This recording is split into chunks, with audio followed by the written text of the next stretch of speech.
जय माता दी दोस्तों, आप सभी को नवरात्रि के आने वाली आप सभी को माता रानी की ढेर सारी शुभकामनाएं। तो माता रानी जी की आशीर्वाद सदा आपके ऊपर और आपके परिवार के ऊपर सदा अपना आशीर्वाद हमेशा बनाए रखें। आज मैं इस वीडियो में आपको बताने वाली हूँ कि जैसे माता रानी जी की 9 रूपों में अलग अलग स्वरूपों की पूजा की जाती है, वैसे माता रानी जी के अलग अलग भोग प्रसाद माता जी को अर्पित किया जाता है, क्योंकि ऐसा करने से माता रानी जी को अत्यधिक आपके सभी मनोकामनाएं पूरी होती हैं और आपके जीवन में जो अड़चने परेशानी आती हैं वो बाधाएं दूर हो जाती हैं।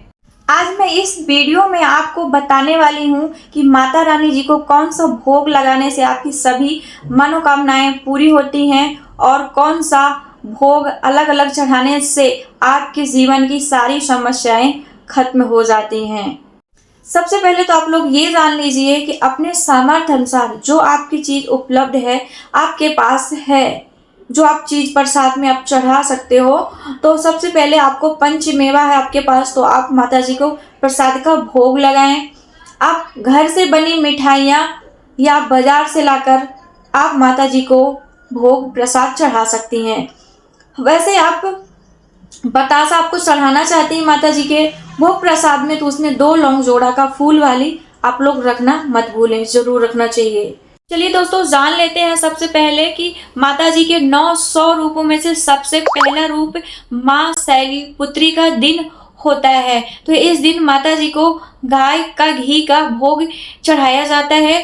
गाय का घी है तो अति उत्तम है, और नहीं है तो आपके पास जो भी बाजार का घी प्राप्त हो जाए, तो माता जी को गाय का घी का भोग चढ़ाने से आपका स्वास्थ्य हमेशा अच्छा रहता है और आपको निरोग काया प्राप्त होती है। माता का दूसरा स्वरूप है माँ ब्रह्मचारिणी का, तो चीनी का भोग लगाया जाता है। का भोग लगाने से आपके जीवन में खुशहालियाँ और मिठास आती है और सौभाग्य में दीर्घ आयु प्राप्त होती है। तो माता जी का तीसरा स्वरूप है माँ चंद्र घंटा, तो इस दिन दूध का माता जी का भोग चढ़ाया जाता है। तो दूध का भोग चढ़ाया जाता है कि कहते हैं कि धन की प्राप्ति होती है और पापों का नाश होता है। जो माता का चौथा दिन होता है तो कुसमांडा का दिन होता है।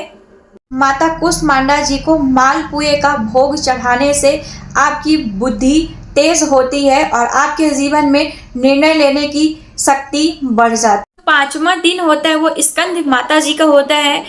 स्कंद माता जी को अत्यधिक केले प्रिय होते हैं। जो माता का 6वां रूप है माँ कात्यायनी का रूप है, तो इस दिन आपको पान का और शहद का दोनों का ही भोग चढ़ाया जाता है, क्योंकि अधिक प्रिय है। तो इस दिन आपकी आकर्षण बढ़ता है और आपके घर में सकारात्मक ऊर्जा हमेशा बनी रहती है। जो 7वां स्वरूप है दुर्गा माँ का, माँ काल रात्रि का है। इनको गुड़ अत्यधिक प्रिय होता है। गुड़ का माता जी को भोग चढ़ाया जाता है। ऐसा करने से माता रानी जी आपकी परेशानियाँ, आपकी बुरी शक्तियाँ कोसों दूर रहती हैं और एक आपको सुरक्षा कवच प्राप्त होता है। 8वां माता का स्वरूप है तो वो माँ महागौरी का स्वरूप है। तो इस दिन आपको नारियल का भोग चढ़ाया जाता है, क्योंकि कहते हैं कि नारियल का भोग चढ़ाने से संतान की प्राप्त होती है और आपके संतान के जो जीवन में परेशानियां आती हैं वो कोसों दूर। इस दिन पापों का नाश होता है और आपकी मनोकामनाएं जो हैं सभी पूरी होती हैं। माता जी का 9वां स्वरूप है माँ सिद्धिदात्री का स्वरूप है। इस दिन माता जी को भोग काले चने, पूरी, हलवा, इस दिन आपको ये भोग माता जी को लगाए जाते हैं। माता सिद्धिदात्री को ये भोग अत्यधिक प्रिय है।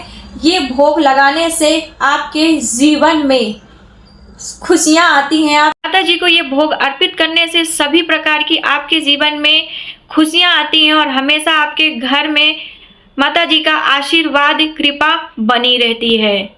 काले चने, पूरी, हलवा का माता जी का भोग चढ़ाने से आपके जीवन में हमेशा शांति बनी रहती है और माता जी की कृपा आपको ये भोग लगाने से आपका जीवन शांति से व्यतीत होता है। जान लेते हैं माता जी को आप कैसे भोग चढ़ाते हैं। तो आप लोगों को ना भोग ऐसे ही चढ़ाना है। एक आपको उबला ले लेना है, उसको एक कपूर रख के उसको जला लेना है। तो वो उसमें आप ना जितने दिन, पहले दिन से लेकर माता जी के 9वें दिन तक आपको हमेशा ऐसे ही हवन देना है। जैसे उबले के साथ में ही आपको चढ़ा घी का माता जी का भोग चढ़ाएं, तो उसके साथ लौंग 2 फूल वाले आप जरूर जो उबले में है उनके ऊपर घी के साथ रख दें, क्योंकि ऐसा करने से सीधे ही भगवान को आपका प्रसाद चला जाता है और आपको आशीर्वाद प्राप्त होता है। हवन पात्र में आपको जरूर जल फेर देना है।